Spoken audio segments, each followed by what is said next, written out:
देखिए हर खबर यहीं पर। सब्सक्राइब कीजिए TV9 भारतवर्ष।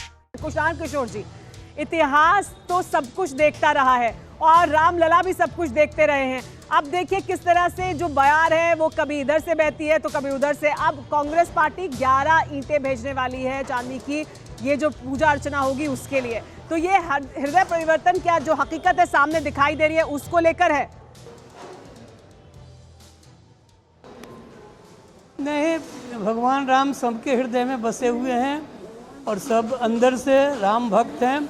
भले ही उनकी जो अपनी राजनीतिक व्यवस्था होती है उसके चलते कभी कोई विरोध करता है, कोई समर्थन करता है, लेकिन भगवान राम के प्रति इस देश में हिंदू हों, मुस्लिम भाई हों, जो हों, सब लोगों को अगाध श्रद्धा है। इस बात से इनकार नहीं किया जा सकता।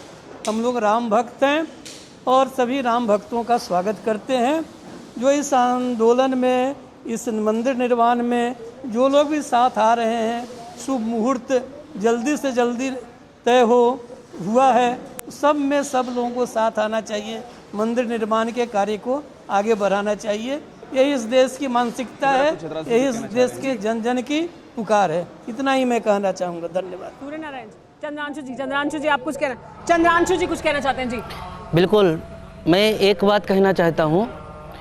जो इस समय सियासत की बात करते हैं तो वास्तव में सियासत इस समय कांग्रेस कर रही है और कुछ लोग ही कर रहे हैं।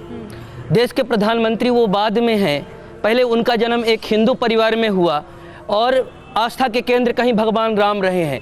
तो प्रधानमंत्री होने का मतलब ये कदापि नहीं होता कि अपने आराध्य की पूजा नहीं कर सकते। उससे भी एक बड़ी बात हम कहना चाहते हैं कि अगर मुहूर्त की बात करते हैं कि सही नहीं है तो दिग्विजय सिंह को यह सोचना चाहिए क्या वो ज्योतिषाचार्य हैं, क्या उनके अधिकार की बात है।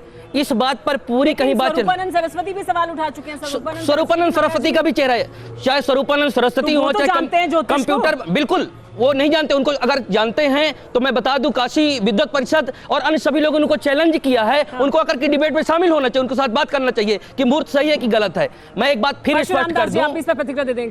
जी देखिए, आप बोले स्वरूपानंद जी एक कांग्रेसी की भाषा बोलते हैं। वो अब तो कांग्रेस का भी दिल बदल रहा है, वो भी ईंटें भेज रहे हैं। अब तो वो कांग्रेस नहीं, उनकी मजबूरी है। ये राम राज आ रहा है, ये कांग्रेस का राज नहीं आ रहा है, राम राज आ रहा है, उसमें उनको बदलना पड़ेगा। जो भगवान श्री राम का अलौकिक दृश्य आप देख रहे हैं, TV9 भारतवर्ष की ये अद्भुत प्रस्तुति है। ऐसा दृश्य, ऐसा दुर्लभ, ऐसा निर्विचनीय आपको कहीं नहीं मिलेगा। और सुमेरा, चूंकि बार बार कांग्रेस का नाम आया है, अब्दुल खालिक साहब, एक सवाल आपसे मैं जरूर लेना चाहूंगा और मैं पुरानी बात दोहरा रहा हूं कि शिलान्यास आपके समय में होता है, ताला आपके समय में खुलता है। राजीव गांधी यहीं आके कहते हैं रामराज लाएंगे, तो क्रेडिट लेने से डरते क्यों हैं? क्रेडिट लीजिए ना, राम जन्मभूमि का क्रेडिट लीजिए। आप डरते क्यों हैं? चुप्पी क्यों साथ रखी है आप लोगों ने? बोलिए कि हाँ हमारी भी योगदान था इसमें, खुल के बोलिए इस बात को। इतिहास गवाह है इस बात का। अब्दुल खालिक साहब। हेलो हाँ जी बोलिए। नहीं, देखिए, बोलिए, सुन रहा हूं। सांप्रदायिक राजनीति नहीं किया और शामिल स्वरूपानंद जब बोलते हैं ये शुभ मुहूर्त नहीं है, उनको आप लोग कांग्रेस ही बनाते हैं। काल अगर स्वामी स्वरूपानंद बोलेगा ये शुभ मुहूर्त है, आप लोग सनातनी बोलेगा, ये ठीक नहीं है। ये देखिए, जो ज्योतिष का भी, मैं ज्योतिष के बारे में इतना नहीं जानता हूँ। ज्योतिष का जो ब्राह्मणी तरीका है, ये ब्राह्मणी तरीका बोलते हैं ये शुभ मुहूर्त नहीं है, लेकिन ये ज्योतिष में नहीं जाना चाहता हूँ। जहाँ अब्दुल खालिक जी, मैं एक प्रश्न पूछना चाहता हूँ इनसे। अब्दुल खालिक, मेरा पूछा कुछ जा रहा है, अब्दुल खालिक जी आप वही मैं भी कहना चाह रही थी कि पूछा कुछ और जा रहा है। पूछ क्या रहे हैं अभिषेक और आप बता क्या रहे हैं? यही क्या दुविधा है आपकी? आपने सब कुछ किया लेकिन आपको आप क्रेडिट नहीं लेना चाह रहे हैं। वोट चाहिए, लेकिन आपको अपनी हर्षवर्धन जी कुछ जवाब देना चाह रहे हैं सुमेरा, इसलिए आप उस पर खुलकर नहीं बोलते। यही दुविधा है क्या? ये दुविधा इतनी बड़ी है कि हम लोग जिस कार्यशाला में यहाँ बैठे हुए हैं, इस रामलला कॉन्क्लेव में, यहाँ अशोक सिंघल जी पत्थर तराशने के काम पे तब उन्होंने लगा दिया लोगों को जब दूर दूर तक अदालत का फैसला नहीं आया था।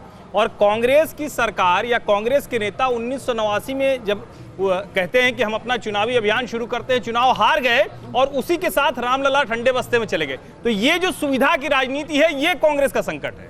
मतलब आपने तब अपनाया जब आपको लगा इससे फायदा होगा और फौरन छोड़ दिया जब आपको लगा फायदा नहीं होगा, जब आप चुनाव हार गए। अब्दुल खालिक जी, यही तो बड़ा सवाल है कि अब आपको सामने हकीकत दिखाई दे रही है, अब आपको दिख रहा है कि यहाँ तो अब राम मंदिर निर्माण हो रहा है, तो अब आप वापस आ रहे हैं। सबरीमाला में जजमेंट आया, अभी कोर्ट का श्रद्धा बोलते हैं, जब सबरीमाला का जजमेंट अमित शाह जी ने क्या बोला था, ये जो नहीं, लेकिन आप कोर्ट की बात कर रहे हैं। फिक्र आपकी, सोमवार से शुक्रवार रात 9 बजे सिर्फ TV9 भारतवर्ष पर।